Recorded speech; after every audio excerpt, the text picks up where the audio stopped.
business. All right, so let's go back to another bet that you made with yourself, I guess. I mean, a kind of crazy bet. You'd made some money from the sale of PayPal.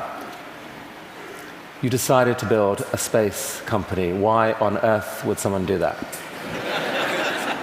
It's no doubt that most people would agree. Elon Musk has achieved what most people wouldn't even dare to dream of.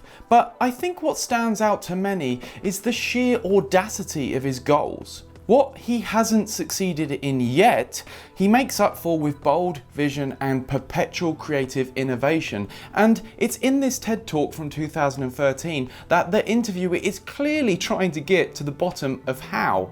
How can one man dare to dream so big and have the confidence to follow through? And it turns out, when Elon's put on the spot about it, he actually doesn't know.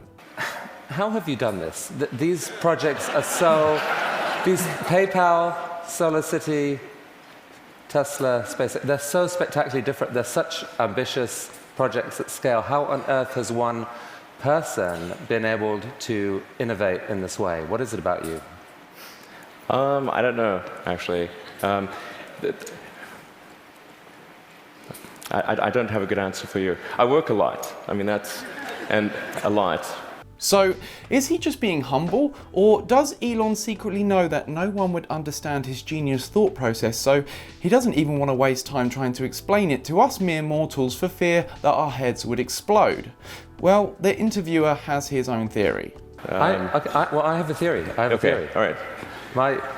My theory is that you have an ability to think at a system level of design that pull together design, technology, and business. So if TED was TBD, design, technology, business, into one package, synthesize it in a way that very few people can. I think it's quite endearing. He's obviously so fascinated by Elon's mind and genuinely wants to extract the formula so that everyone can be empowered to have a positive impact on the world.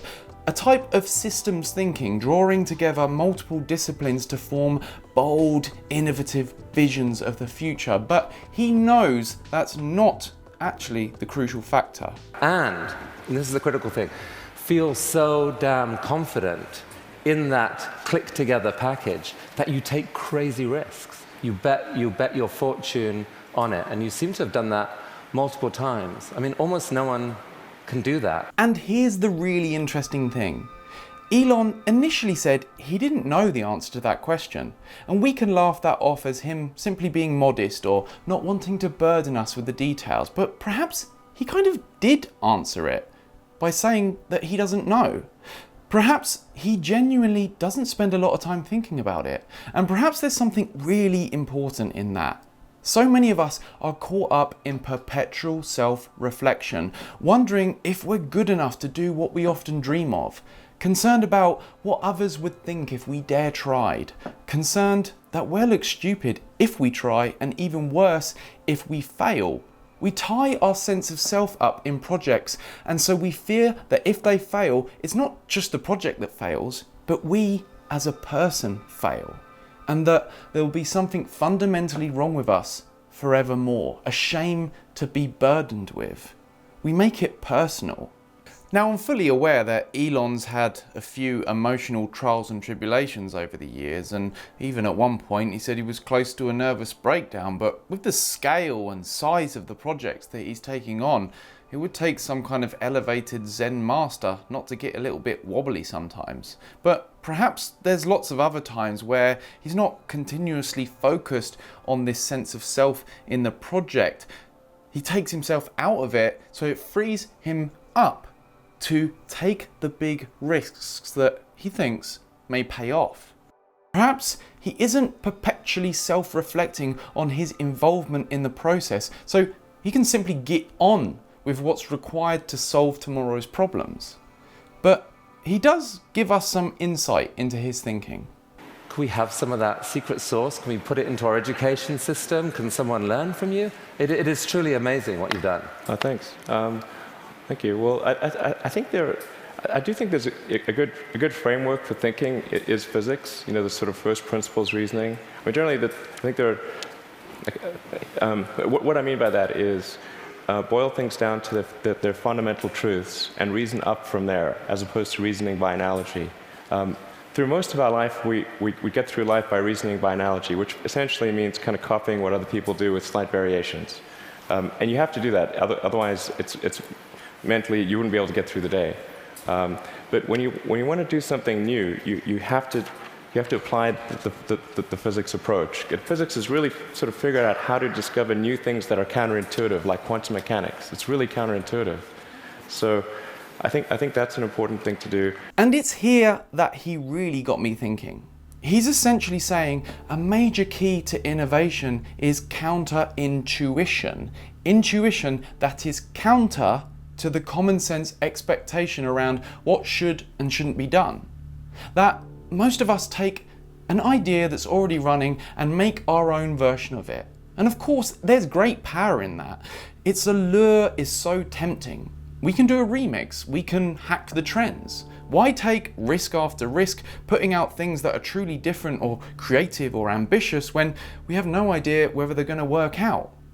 We can see things that are working for other people.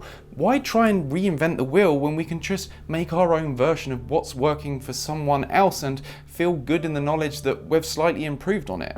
At least then we can feel secure that something will probably work out if we just iterate enough times.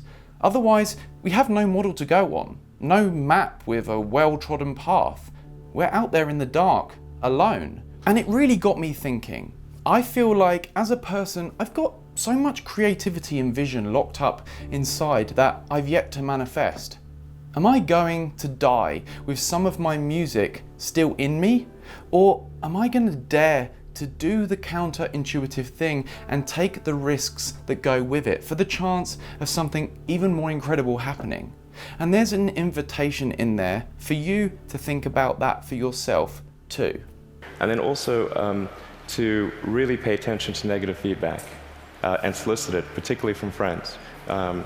This may sound like sort of simple advice, but it's hardly anyone does that, and it's incredibly helpful. Negative feedback. Something that so many of us spend our whole lives shielding ourselves from.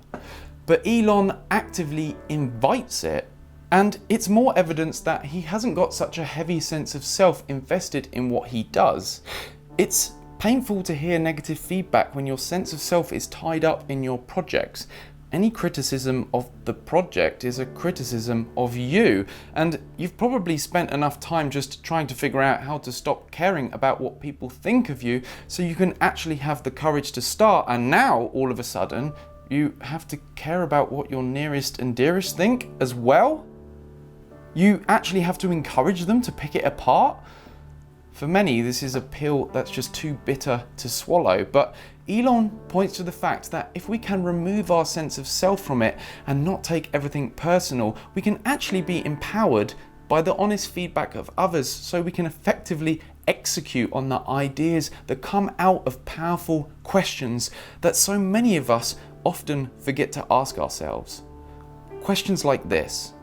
Would humanity become a spacefaring civilization? So that was a dream of yours in a way from a young age, or like you dreamed of Mars and beyond?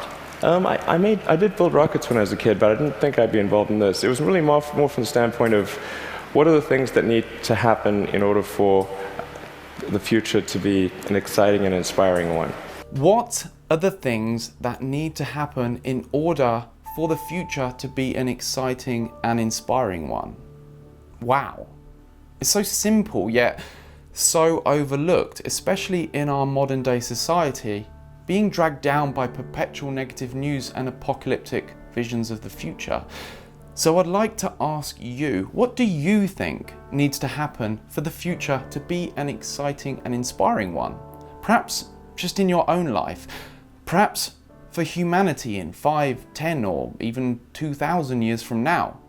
Drop a comment below so we can learn from each other and grow, because on this channel we're all about making our home as awareness together with creating more of what we want in our lives so we can have a positive impact on the world. So if you want more of that, don't forget to subscribe and of course hit the notifications bell so you don't miss out on any new videos helping you with conscious personal growth.